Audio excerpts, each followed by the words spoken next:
大家好，我係阿晴。上一條片好多客戶朋友問我，6萬蚊投資一個口岸車位，點解月收租可以去到4000蚊咁多？今日阿晴呢就同大家詳細去講翻呢個口岸車位究竟係點樣收租。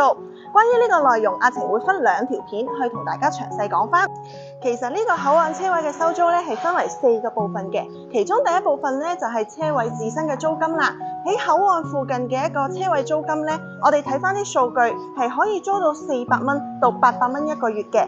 咁如果係帶有充電樁嘅車位呢，租金就會更加之高。第二部分就係共享充電樁嘅收益啦。相信好多客戶朋友最近都有了解到，無論係國內、香港、澳門定係國外嘅部分國家，其實都越嚟越多新能源車，亦即係我哋所講嘅電車，例如 Tesla、比亞迪等等。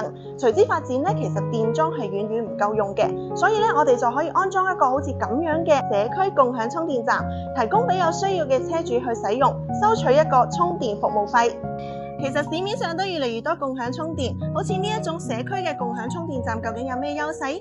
歡迎留言或者私信666俾阿晴，我都會 send 翻份詳細嘅投資攻略同埋收租數據俾你。